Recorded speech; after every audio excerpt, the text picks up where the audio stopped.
Kali ini kita bakal membedah sebuah dokumen yang membahas eksperimen sosial Web3 skala besar di dalam ekosistem Pi Network. Mereka punya sebuah inovasi yang namanya Token Fireside atau Fire Tokens. Lewat aplikasi Fireside Forum di Pi Browser, tujuannya itu jauh lebih ambisius. Mereka sedang merancang sebuah sistem moderasi konten yang terdesentralisasi secara alami, dan mereka pakai prinsip-prinsip ekonomi pasar untuk ngejalaninnya. Oke, kita harus bongkar cara kerjanya pelan-pelan nih. Karena konsep ini beneran muterbalikan logika internet yang kita kenal. Kita perlu paham dulu gimana sih token ini hidup di habitat aslinya. Kalau token Fireside ini dipakai pengguna untuk membeli apa yang disebut hak suara dan konten. Secara praktisnya itu berarti setiap aksi punya harga. Anda mau bikin postingan baru butuh token. Mau merespons postingan orang lain butuh token juga. Bahkan untuk ngasih dukungan ke konten yang bagus yang mereka sebut dengan mekanisme boost, Anda juga harus membakar token Anda. Tinggalkan komentar terbaiknya untuk Yasdar TV, lebih berkembang dan berkualitas. Biasakan selalu mencari informasi dan berita lain sebagai referensi dan pembanding untuk menguji kebenaran informasi yang admin sajikan. Yasdar TV bersama Anda tetap mengudara.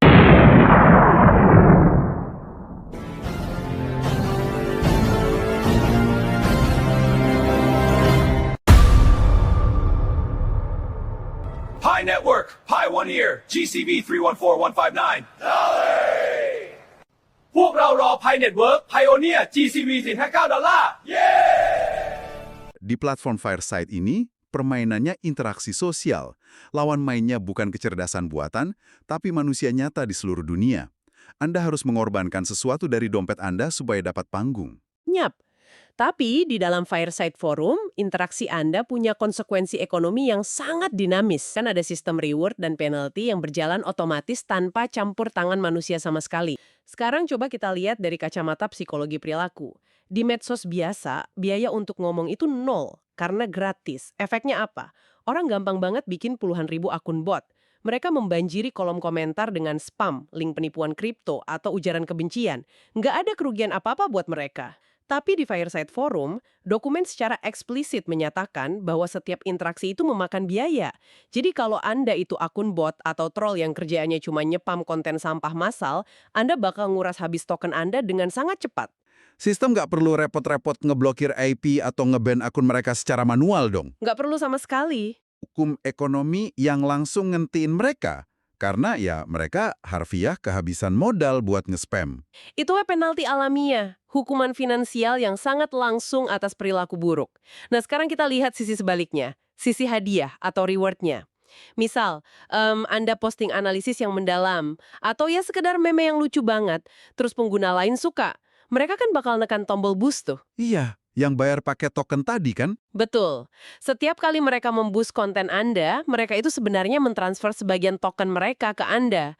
Jadi, pembuat konten yang berkualitas secara organik didanai oleh komunitasnya.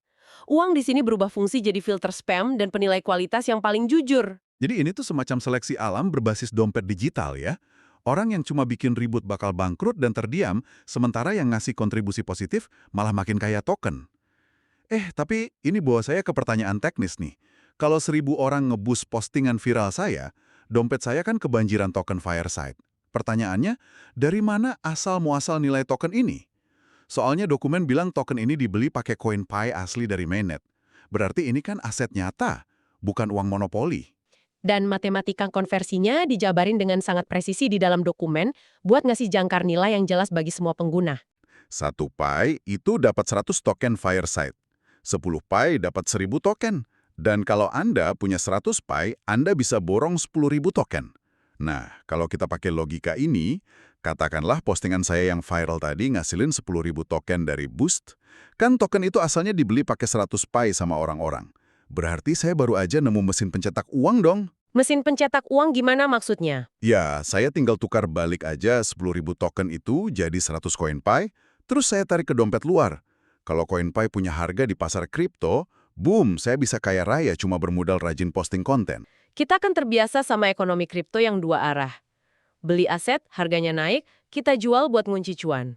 Tapi, disinilah dokumen sumber kita ngasih peringatan yang sangat krusial. Jawabannya adalah, Anda nggak bisa melakukan itu. Mengkonversi koin Pi menjadi token Fireside itu secara tegas disebut dalam dokumen sebagai jalan satu arah. Anda nggak bisa mencairkan token itu kembali jadi koin Pi. Pada titik pengembangannya saat ini, token tersebut murni cuma berfungsi sebagai bahan bakar forum. Ibaratnya nih, saya datang ke pom bensin, saya bayar pakai uang tunai buat ngisi full tangki mobil saya. Tapi kalau besoknya saya butuh uang tunai buat makan, ya saya nggak bisa nyedot bensin itu keluar, terus saya jual balik ke petugas pomnya. Bensin itu cuma bisa dipakai buat satu hal, jalanin mobil saya. Analogi mekanis yang sangat pas ya. Core Team punya alasan desain yang sangat mendalam soal kenapa ini dibikin jadi jalan satu arah. Tujuannya itu buat mengunci utilitas atau nilai gunanya tetap di dalam ekosistem forum. Kalau kreator bisa langsung mencairkan token dan bawa nilainya keluar aplikasi, ekonomi forum bakal bocor terus-menerus. Dengan menahan tokennya di dalam, kreator sukses punya modal lebih buat berpartisipasi. Mereka bisa memoderasi konten, ngebus kreator baru, dan secara efektif jadi kurator yang ngebentuk budaya komunitas di sana.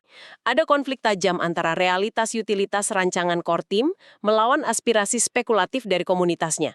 Dokumen kita menyoroti ketegangan ini waktu ngebahas soal Pi Launchpad. Di ekosistem terdesentralisasi, Launchpad itu biasanya berfungsi sebagai inkubator resmi.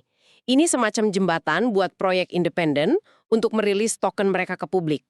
Biasanya masuk Launchpad itu langkah awal sebelum token tersebut disebar ke bursa pertukaran luar atau exchange, supaya bisa diperdagangkan bebas. Oh, jadi kalau aplikasi masuk Launchpad, itu kayak lagi siap-siap mau IPO di pasar saham ya?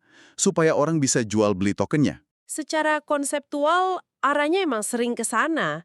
Sama sekali belum ada pengumuman resmi dari Core Team kalau token Fireside bakal masuk ke Pi Launchpad. Nggak ada lampu hijau kalau token sosial ini bakal dipisah jadi aset independen yang bisa ditarik ke exchange.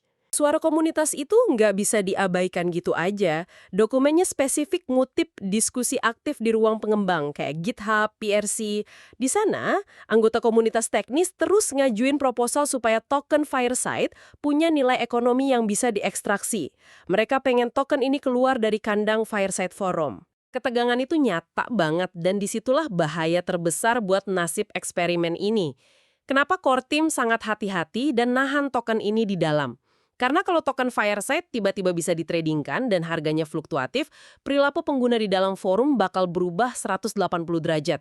Kalau orang percaya harga satu token Fireside bakal meroket minggu depan, apa yang bakal mereka lakuin hari ini? Apakah mereka bakal ngehabisin token itu buat ngebus postingan orang atau ngetik komentar? Ya jelas enggak dong, sayang banget. Tepat, mereka bakal menimbun tokennya. Fenomena penimbunan atau hoarding ini bakal langsung membekukan ekonomi di dalam forum. Kayak calo yang borong tiket konser, tapi calonya nggak mau masuk stadion buat nonton. Kalau semua orang jadi calo, konsernya jadi kosong melompong. Kalau pengguna Fireside nimbun token demi cuan dari trading, nggak akan ada yang berinteraksi. Kolom komentar mati. Dan otomatis sistem moderasi alaminya juga hancur.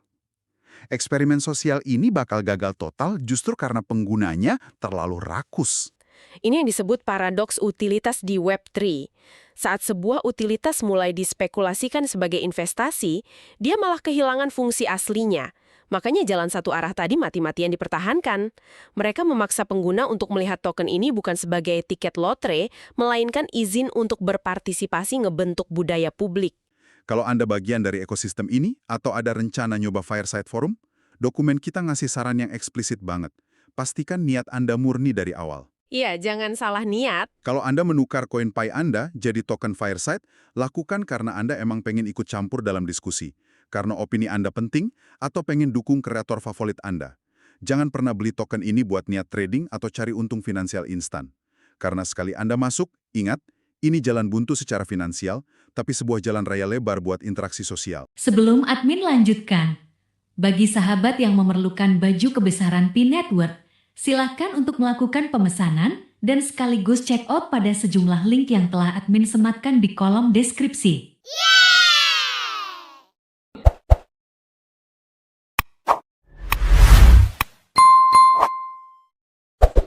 Eksperimen token Fireside ini adalah upaya radikal buat ngedefinisiin ulang nilai ucapan digital kita.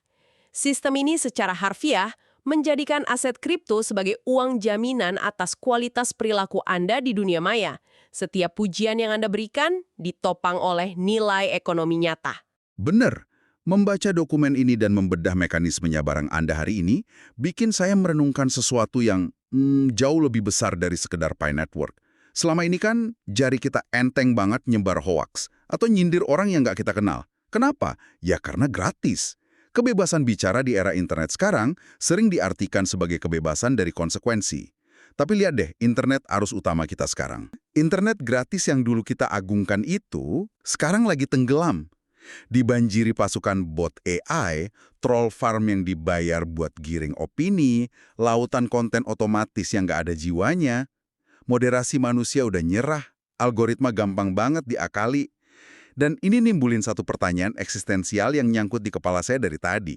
Kalau hukuman ekonomi di Fireside ini benar-benar terbukti sukses membasmi spam secara alami karena nyepam bikin bangkrut, apakah model bayar untuk bicara ini adalah satu-satunya masa depan yang tersisa buat nyelamatin internet kita? Apakah kita pelan-pelan lagi menuju era di mana masa keemasan internet gratis bakal dianggap sebagai eksperimen gagal yang terlalu naif? Mungkin 10 tahun lagi, kalau kita pengen ruang digital yang waras, kita harus nerima kenyataan bahwa setiap kata punya harga tagihan.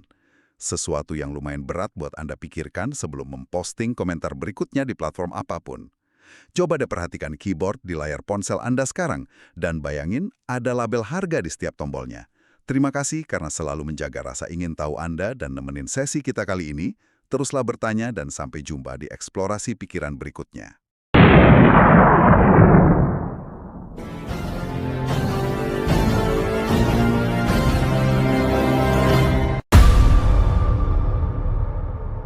Pi Network, Pioneer, GCV 314159.พวกเรารอ Pi Network, Pioneer, GCV 459 ดอลลาร์